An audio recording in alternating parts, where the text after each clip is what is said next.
ಎಲ್ರಿಗೂ ನಮಸ್ಕಾರ.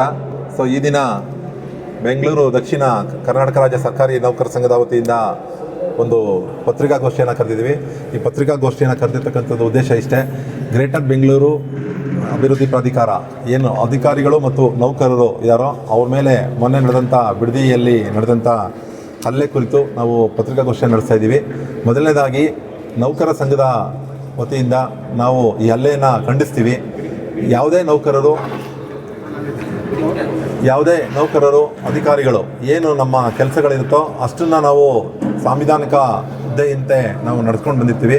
ಆದರೆ ಕೆಲವು ಸಾರ್ವಜನಿಕರು, ರೈತರು ಸರ್ಕಾರಿ ಕೆಲಸದ ಮಧ್ಯದಲ್ಲಿ ನಮಗೆ ಹಲ್ಲೆ ಮಾಡಿರ್ತಕ್ಕಂಥದ್ದು ತುಂಬ ವಿಷಾದನೀಯ. ಈ ಘಟನೆಗಳು ನಡೀಬಾರ್ದು.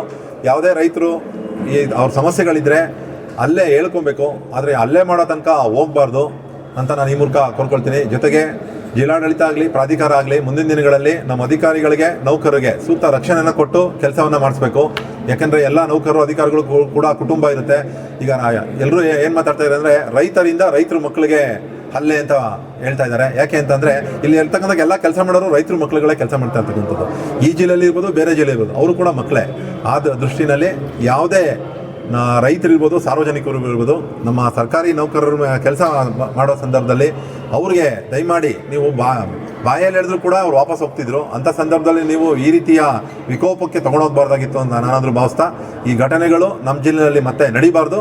ಈ ಘಟನೆ ನಡೆದರೆ ಮುಂದಿನ ದಿನಗಳಲ್ಲಿ ಸರ್ಕಾರಿ ನೌಕರರ ಮೇಲೆ ಹಲ್ಲೆ ಅಥವಾ ಯಾವುದೇ ಒಂದು ಘಟನೆ ಆದರೆ ಇಡೀ ಜಿಲ್ಲೆಯಾದ್ಯಂತ ನಾವು ಪ್ರತಿಭಟನೆ ಮಾಡಲಿಕ್ಕೂ ನಾವು ಮುಂದೆ ಇರ್ತೀವಿ ಅಂತ ಹೇಳ್ತಾ, ನಮ್ಮ ನೌಕರ ಸಂಘದ ಉದ್ದೇಶ ಎಲ್ಲ ಅಧಿಕಾರಿಗಳು, ನೌಕರರಿಗೆ ರಕ್ಷಣೆ ಕೊಡೋದು ಮೊದಲನೇದಾಗಿರ್ತದೆ. ಆ ನಿಟ್ಟಿನಲ್ಲಿ ನಾವು ಈ ದಿನ ಪತ್ರಿಕಾಗೋಷ್ಠಿಯನ್ನು ನಡೆಸ್ತಾ ಇರ್ತೀವಿ. ನಾನು ಎಲ್ಲ ರೈತ ಬಾಂಧವರಲ್ಲಿ, ಸಾರ್ವಜನಿಕರಲ್ಲಿ ವಿನಂತಿ ಮಾಡ್ಕೊಳ್ತೀನಿ, ಮತ್ತೊಮ್ಮೆ ಯಾವುದೇ ನೌಕರರಿಗೆ, ಅಧಿಕಾರಿಗಳಿಗೆ ನೀವು ಏಕಾಏಕಿ ಹಲ್ಲೆ ಮಾಡೋದನ್ನು ಮೊದಲು ನಿಲ್ಲಿಸಿ ಶಾಂತಿಯುತವಾಗಿ ನೀವು ಹೇಳಬೇಕು ಅಂತ ನಾನು ಈ ಮೂಲಕ ಕೋರ್ಕೊಳ್ತೀನಿ.